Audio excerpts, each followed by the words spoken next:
Names matter. Just ask any parent agonizing over what to call a newborn, or any kid burdened with a name they hate. Just think of the song made popular by Johnny Cash, about a boy who explains that life ain't easy for a boy named Sue, and confronts the father who named him. "My name is Sue. How do you do? Now you're gonna die." Whether you traverse your life as a Jane or an Ali or a Joaquin or an Eve, or you decide as a grown-up that you'd rather endure or enjoy it as someone else, we all learn that names mark us.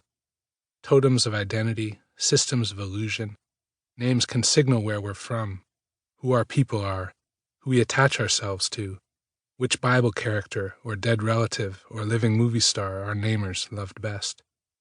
Murmured by an intimate or yelled by a foe, a name can be an endearment or a curse.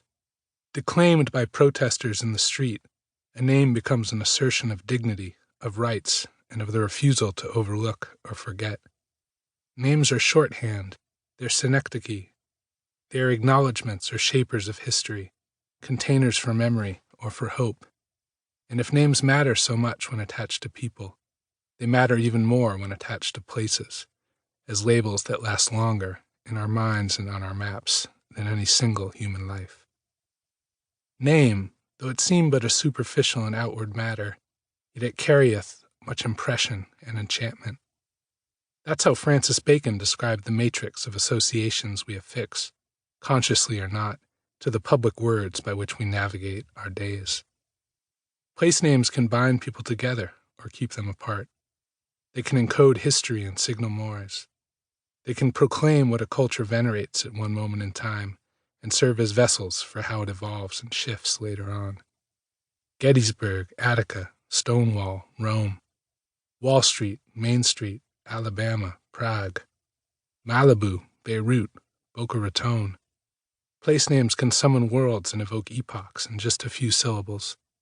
They can recall long ago events or become, as settings for more recent ones, metonyms for historical change. Place names can become styles of dress, Bermuda shorts, capri pants, and of dance.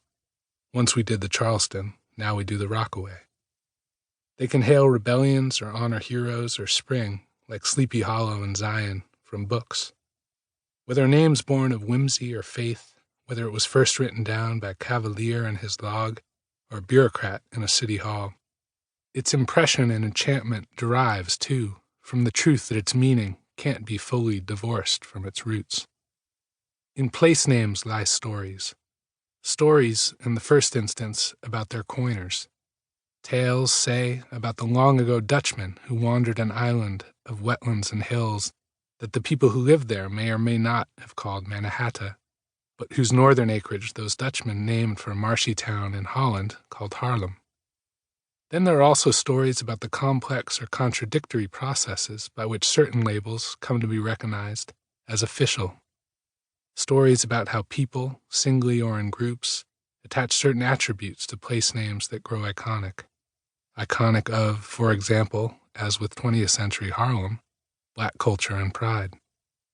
And stories, too, about all the ways that such words thus do much more than merely label location. About how these words, in their rhythm and sound, and how they look rendered into Roman letters or affixed on street signs and maps, shape our sense of place.